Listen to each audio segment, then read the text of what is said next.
Tax Act knows filing taxes can be confusing, so we have live experts on hand who can help answer any questions you may have. Questions like, can I claim my SUV as my home office if I answer work emails in my car? If I adopted 12 dogs this year, can I list them as dependents? And, am I doing this right, or am I doing this very, very wrong? Our experts have the answers to those questions and many others. Tax Act. Let's get them over with.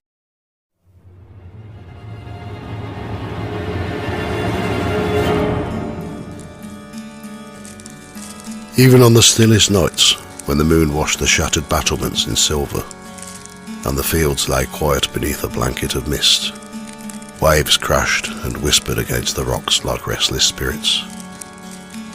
Those who walked the lonely path toward the ruins spoke of feeling watched, long before the ancient walls came into view. To the north, craggy cliffs bit into the Northumberland coast. To the east, the sea stretched out to the edge of the world. And upon the desolate outcrop, like a broken crown on the skull of the land, rose Dunstanburgh Castle. It was a place where time clung stubbornly, refusing to move on from blood-soaked centuries long gone. Stone by stone, the fortress had been raised in the early 1300s by Thomas, Earl of Lancaster. A man of pride and ambition, he had chosen this wild, wind-lashed headland to defy a king. He saw in the earthworks of the ancient Iron Age fort a promise, strength, secrecy, and a raw power of the land itself. Here, he declared he would stand if England turned against him. And turn it did.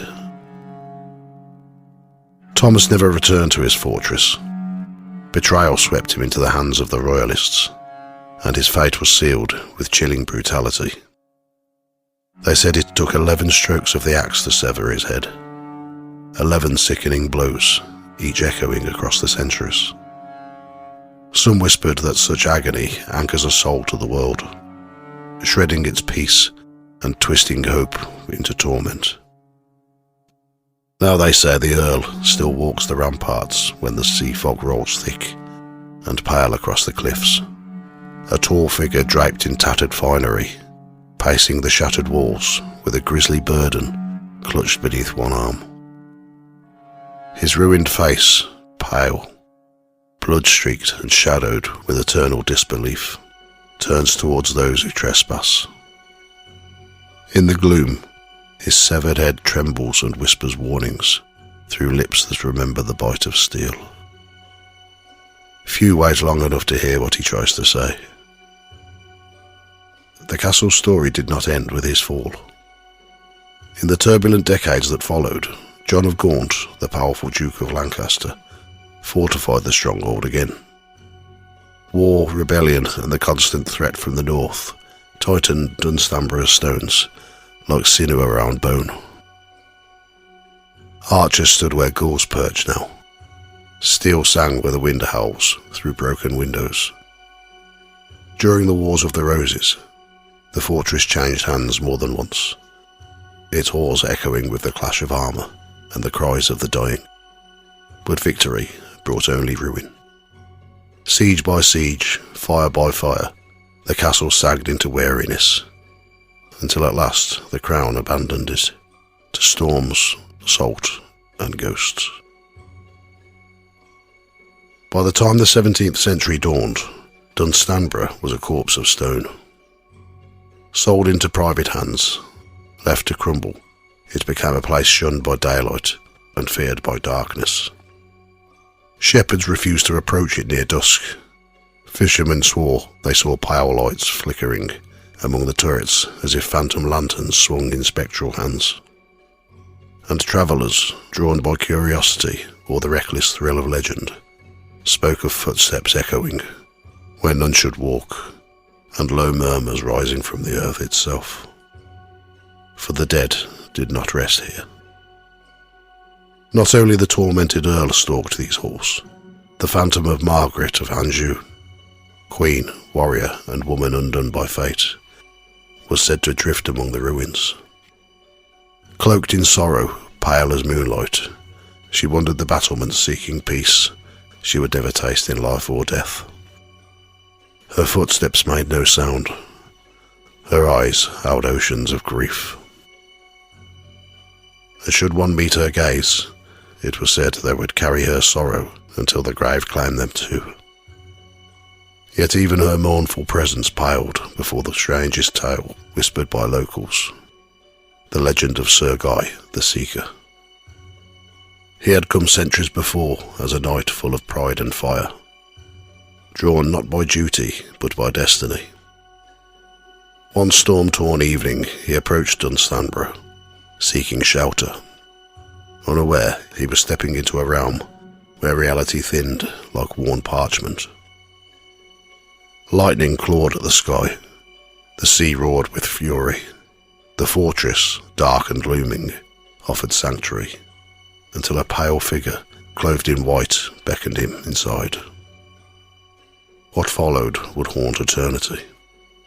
A spiralling stair, a chamber lost to time, hundreds of sleeping knights, their armour glinting faintly in the gloom, their horses motionless, as if carved from shadow, and at the centre a maiden, radiant as dawn, lying in a crystal casket.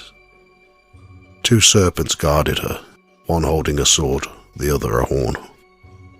"Choose," the phantom whispered. "Only one can awaken her." Sir Guy, heart thundering, chose the horn. The castle erupted into chaos. Iron clashed, shadows lunged. The world spun into a nightmare of steel and screams. And as he slipped into unconsciousness, a mocking voice slithered through his skull. Shame on the coward who sounded a horn, and the knight who sheathed the sword. When he awoke, the storm had died. The room was gone, only ruins remained. From that night onward, madness consumed him. Day after day, year after year, he searched Dunstanburgh for that hidden chamber. His armour rusted, his hair turned silver, his eyes hollowed with obsession. And when death finally claimed him, he died reaching a door that no longer existed, or perhaps had never existed at all. Now, on storm-lashed nights, wanderers speak of a nightly figure drifting along the crumbling walls, lantern in hand, searching, always searching. His armour clanks, though no feet touch the ground. His voice, thin as sea mist, murmurs the same hopeless plea. Where is she? Where is she? Three spirits bound by tragedy, three souls lost to betrayal, sorrow and obsession. And above them all, the sea churns, relentless and eternal, whispering secrets to those brave or foolish enough to listen. For Dunstanburgh Castle does not forget its dead, and it never lets the living forget them either. If you'd like to support Ghost Tales by the Fireside, you can do so over on my website or through Buy Me a Coffee. Every episode takes time, researching real accounts, checking sources, writing, recording, and creating the music, all to bring these stories to life as accurately and atmospherically as possible. You can visit the main site at ghosttales.co.uk, and if you'd like to go a step further, you can support me directly on buymeacoffee.com/Ghost Tales. Over on Buy Me a Coffee, you'll find MP3 episodes and PDF books, each available for £1.50 each, or completely free if you're a member. Your support genuinely helps keep the podcast going and allows me to continue exploring new stories, locations and encounters. No pressure at all. Just listening is already a huge support. And a massive thank you to everyone who's already supported the podcast, or has done so in the past. It really does mean a lot. Dunstanburgh does not rest when night falls. It wakes. By day, the ruins lie silent, stoic teeth of stone against the restless sea. But once the last of the light dies beyond the waves, the castle exhales ancient breath, and something unseen stirs between its broken towers and shattered battlements. The air thickens, time loosens, footsteps no longer belong to the living.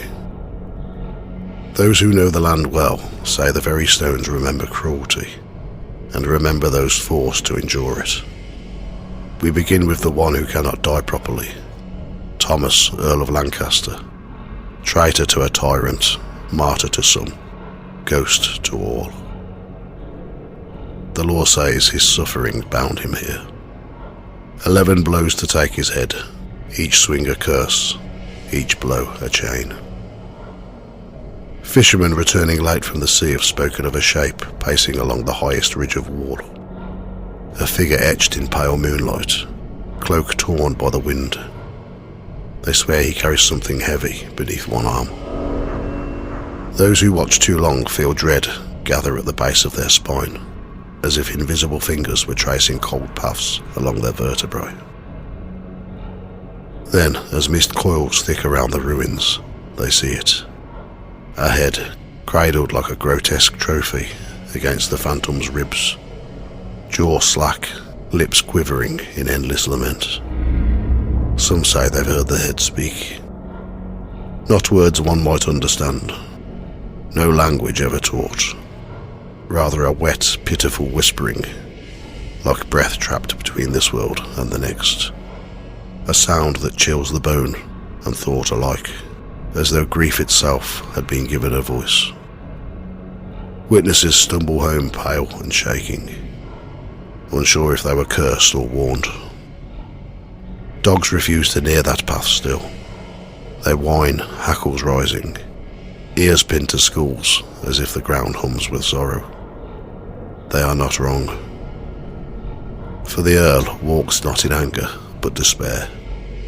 He is not a spectre of vengeance, but of failure. Those who encounter him speak not of fear, but of unbearable sadness, as though they were drowning in another man's last moments. And once seen, his memory clings. A face in the edge of dreams, a whispered sob at the foot of the bed, a presence waiting at corridor's ends, and some hauntings are born of rage, his of regret. If the Earl is sorrow made flesh, then Margaret of Anjou is sorrow made smoke. She does not walk, she drifts. Her shape appears where fog bleeds through the ragged windows, her gown billowing like torn clouds. Her features are soft, indistinct, veiled by centuries, yet unmistakably regal. A queen condemned to watch the kingdom she fought for slip from her grasp, to fade from power, hope, and life itself. Her tragedy echoes in silence. Visitors have paused upon the windswept grass, sensing a presence beside them, only to glance sideways and glimpse a woman in flowing white, her face as pale as winter dawn. Some say she moves as though underwater. Others claim she is merely a trick of light, until she turns her head and hollow eyes meet theirs. No violence marks her spirit, no wrath, only endless mourning. Those who see her speak of overwhelming grief pressing upon their chests, as if her sorrow has weight. Men who laughed moments before fell quiet and contemplative, tears pricking eyes without cause. Women clutch coats to their bodies as though a chill hand brushed their spine. She brings no scream, no roar, no threat, only a heavy, terrible empathy. A reminder that heartbreak, too, can linger after death. It is said that if you follow her gaze, you will see not the ruins, but flashes of what once was. Banners snapping, armour glinting, flames of war licking at the horizon. And if you listen closely to the hush of night, you may hear her sigh, a soft, broken sound drifting through grass, like wind over a grave. And then there is the third spirit of Dunstanburgh, neither weeping nor wandering in majesty, but searching with fever-bright madness. Sir Guy moves differently than the others. He flickers. One moment a figure in rusted armour is glimpsed, moving through a half-collapsed archway. The next, only clinging ivy sways in the wind. The sound of metal dragging lightly over stone echoes across empty halls. Those who camp near the ruins swear they hear footsteps circling them in the dark. Slow, methodical, tireless. A knight on eternal patrol. He mutters to himself, a hoarse chant, desperate and broken. Where is she? Where? Lights have been spotted within the gatehouse, soft glimmers, like the glow of a dying lantern. Some claim he carries it still, its trembling flame guiding him through a castle that never again revealed its secret chamber. On storm-ridden nights, he is seen most clearly. Lightning fractures the heavens, thunder claws the cliffs, and there, mid-stride atop the ragged walls, stands Sir Guy, armour gleaming with spectral blue fire. He holds his helm under his arm, his face gaunt and wild, mouth twisted as though calling out across centuries. Wind tears at him, but he does not falter. The storm only feeds his hope.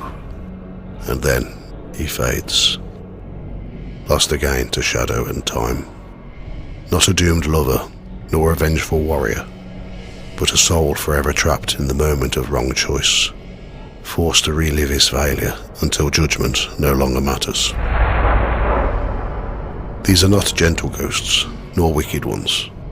They are ancient hauntings, born not of fleeting tragedy, but of history's grinding weight.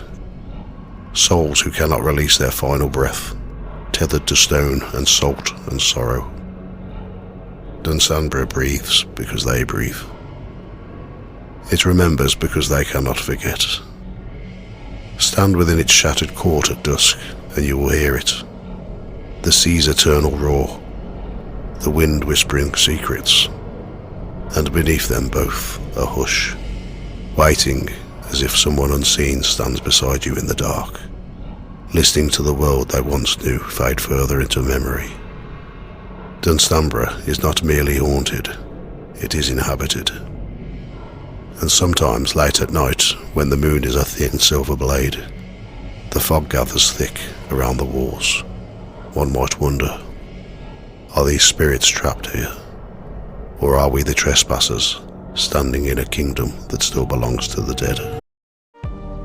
This episode is brought to you by Fandango. People say fans are too distracted these days, but the truth is, when a great movie hits the screen, you show up, you stay glued, invested, part of the story. And without fans like you, there'd be no cinema magic, no shared moments. So head to Fandango.com to get tickets, stream, or rent or buy top movies and series.